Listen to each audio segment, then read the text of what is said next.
नमस्कार दोस्तों आज हम एसएसटी में क्लास 6 की एनसीईआरटी को कवर करने वाले हैं। दोस्तों अगर आप चैनल पर नए हैं तो पहले चैनल को सब्सक्राइब कर दें और बेल आइकन को प्रेस कर लें, जिससे कि हमारे आने वाली सभी वीडियो का नोटिफिकेशन आपको मिलता रहे।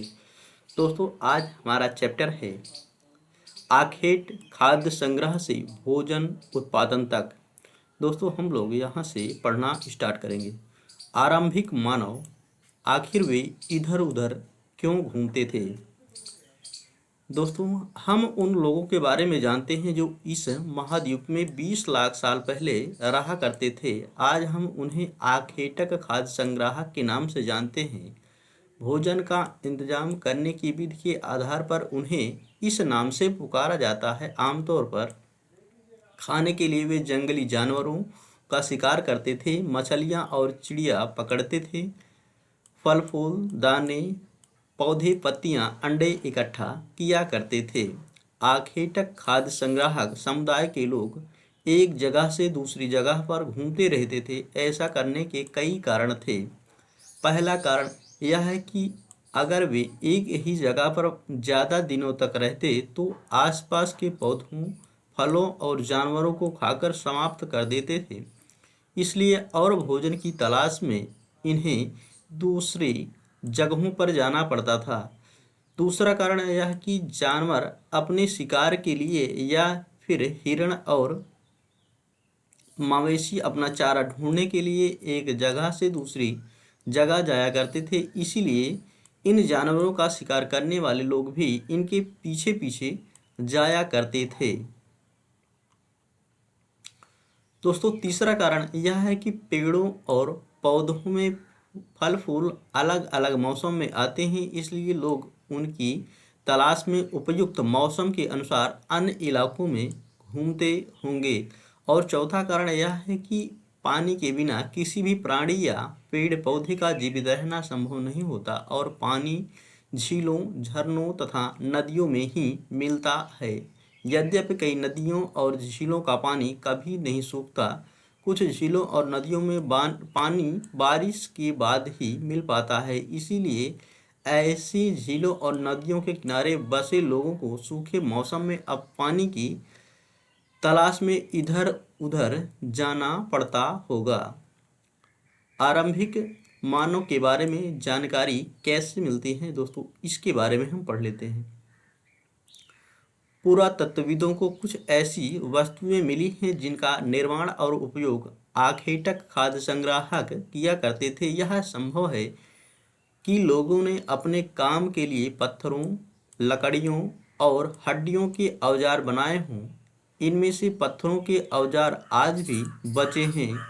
इनमें से कुछ औजारों का उपयोग फल फूल काटने, हड्डियां और मांस काटने तथा पेड़ों की छाल और जानवरों की खाल उतारने के लिए किया जाता था। कुछ के साथ हड्डियों या लकड़ियों के मुट्ठे लगाकर भाले और बाण जैसे हथियार बनाए जाते थे। कुछ औजारों से लकड़ियां काटी जाती थी। लकड़ियों का उपयोग ईंधन के साथ साथ झोपड़ियां और औजार बनाने के लिए भी किया जाता था।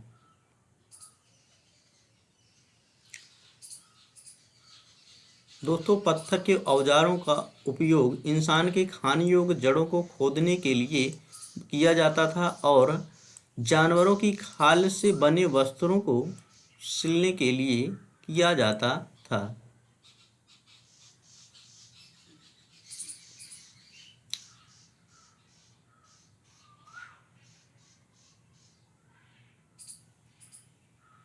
दोस्तों हम मानचित्र दो को देखते हैं। लाल त्रिकोण वाले यानी कि भीमबेटका है, यहाँ पर नर्मदा घाटी है। हुस्न है कुरनूल है। ये स्थान दोस्तों लाल त्रिकोण वाले स्थान वे पुरा स्थल है जहाँ पर आखेटक खाद्य संग्राहों के होने के प्रमाण मिले हैं। इनके अलावा भी और कई स्थानों पर आखेटक खाद्य संग्राहक रहते थे। मानचित्र में सिर्फ कुछ गिने चुने स्थान ही चिन्हित किए गए हैं। कई पुरा स्थल नदियों और झीलों के किनारे पाए गए हैं। चूंकि पत्थर के उपकरण बहुत महत्वपूर्ण थे, इसलिए लोग ऐसी जगह ढूंढते रहते थे जहां अच्छे पत्थर मिल सकें। शैल चित्रकला, इन इनसे हमें क्या पता चलता है दोस्तों? जिन गुफाओं में लोग रहते थे, उनमें से कुछ की दीवारों पर चित्र मिले हैं। इनमें कुछ सुंदर उदाहरण मध्य प्रदेश और दक्षिणी उत्तर प्रदेश की गुफाओं से मिले चित्र हैं। इनमें जंगली जानवरों का बड़ी कुशलता से सजीव चित्रण किया गया है। दोस्तों, भीमबेटका, जो कि आधुनिक मध्य प्रदेश में स्थित है, इस पूरा स्थल पर गुफाएं व कंदराएं मिली हैं। लोग इन गुफाओं में इसलिए रहते थे क्योंकि यहाँ उन्हें बारिश, धूप और हवाओं से राहत मिलती थी। ये गुफाएं नर्मदा घाटी के पास हैं। दोस्तों, पूरा स्थल किसे कहा जाता है? दोस्तों, पूरा स्थल उस स्थान को कहते हैं जहां औजार, बर्तन और इमारतों जैसी वस्तुओं के अवशेष मिलते हैं। ऐसी वस्तुओं का निर्माण लोगों ने अपने काम के लिए किया था और बाद में उन्हें वहीं छोड़ गए। ये जमीन के ऊपर, अंदर, कभी कभी समुद्र और नदी के तल में भी पाए जाते हैं। इन पुरास्थलों के बारे में आपको अगले अध्याय में दोस्तों इसके बारे में हम पढ़ेंगे। आग की खोज। दोस्तों, कुरनूल, जो कि यहाँ वर्तमान में आंध्र प्रदेश में है, यहाँ राख के अवशेष मिले हैं। इसका मतलब यह है कि आरंभिक लोग आग जलाना सीख गए थे। आग का इस्तेमाल कई कार्यों के लिए किया गया होगा, जैसे कि प्रकाश के लिए, मांस भूनने के लिए और खतरनाक जानवरों को दूर भगाने आदि के लिए किया जाता रहा होगा। नाम और तिथियां। दोस्तों, इसको हम पढ़ लेते हैं। हम जिस काल के बारे में पढ़ रहे हैं, पुरातत्वविदों ने उनके बड़े बड़े नाम रखे हैं। आरंभिक काल को वे पुरापाषाण काल कहते हैं। यह दो शब्दों पुरा यानी प्राचीन और पाषाण यानी पत्थर से बना है। यह नाम पुरास्थलों से प्राप्त पत्थर के औजारों के महत्व को बताता है। पुरापाषाण काल 20 लाख साल पहले से 12,000 साल पहले के दौरान माना जाता है। इस काल को 3 भागों में विभाजित किया गया है। दोस्तों, यह पॉइंट आपको याद रखना है कि 20 लाख पहले से 12,000 साल पहले के दौरान पुरापाषाण काल का समय माना जाता है। आरंभिक, मध्य एवं उत्तर पुरापाषाण युग।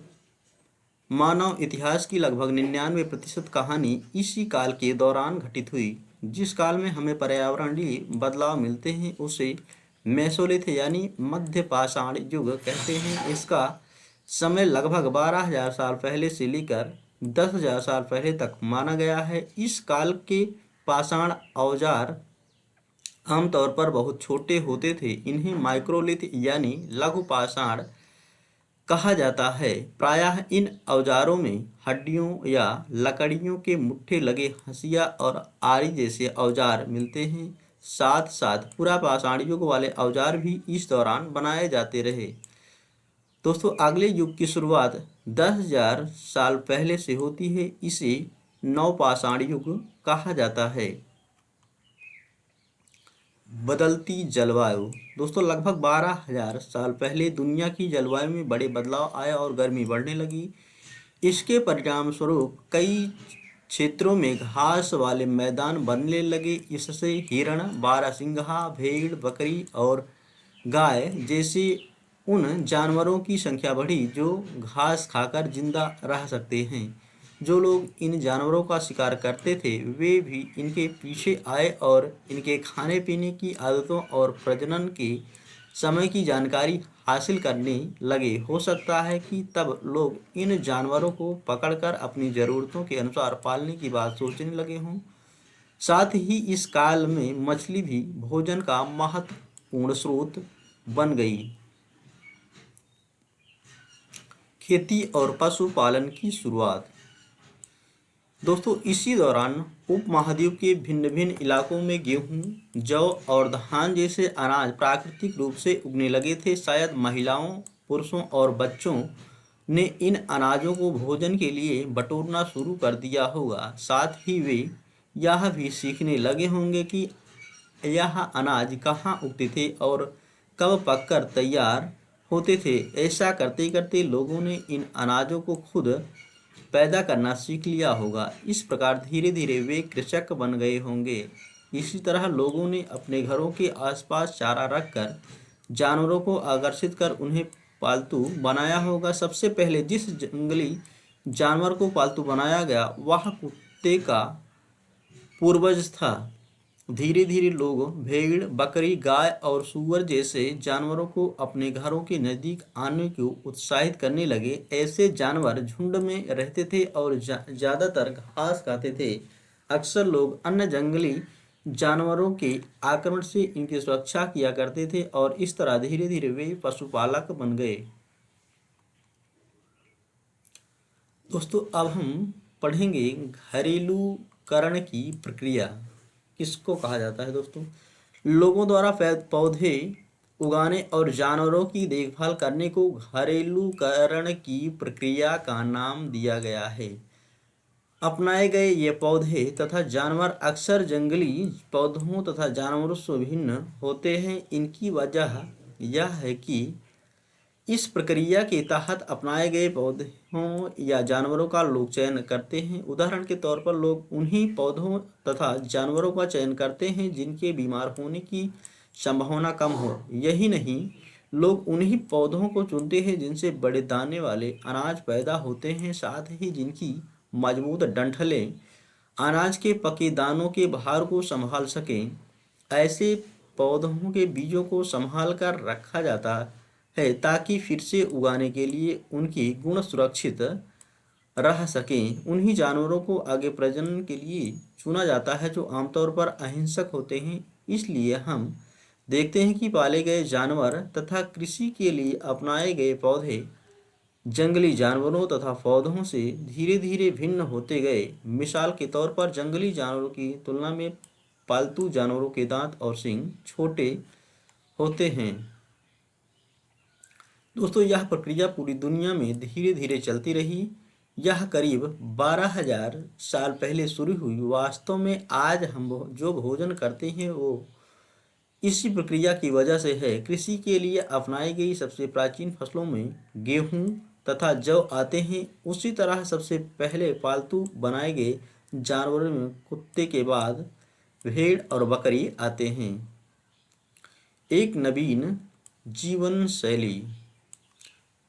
दोस्तों किसी पौधे के बीज को बो कर देखो, तुम पाओगे कि इसे विकसित होने में कुछ वक्त लगता है।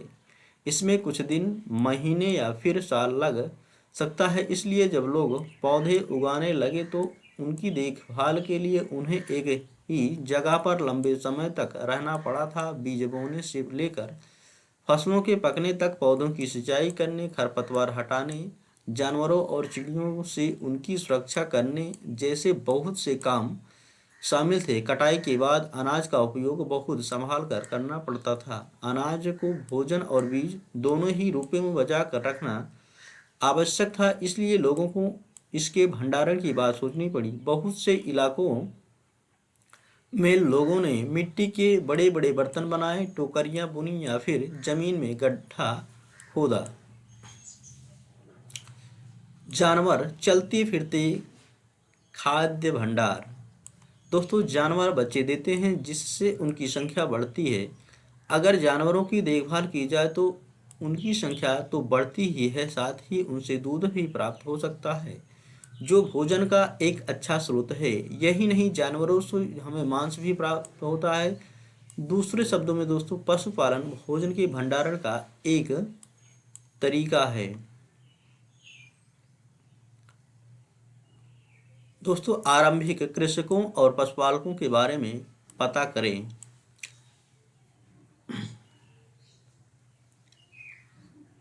दोस्तों जहां पुरातत्वविदों को शुरुआती कृषकों और पशुपालकों के होने के साक्ष्य मिले हैं, ये पूरे उपमहाद्वीप में पाए गए हैं। इनमें सबसे महत्वपूर्ण पश्चिमोत्तर क्षेत्र में, आधुनिक कश्मीर में और पूर्वी तथा दक्षिण भारत में पाए गए हैं। वास्तव में यह निर्दिष्ट स्थान कृषकों और पशुपालकों की बस्तियां थीं या नहीं, इसे जांचने के लिए वैज्ञानिक खुदाई में मिले पौधों और पशुओं की हड्डियों के नमूनों का अध्ययन करते हैं। इनसे सबसे रोचक जले हुए अनाज के दानों के अवशेष हैं। ऐसा लगता है कि ये गलती से या फिर जानबूझकर जलाए गए होंगे। वैज्ञानिक इन अनाजों के दानों की पहचान कर सकते हैं।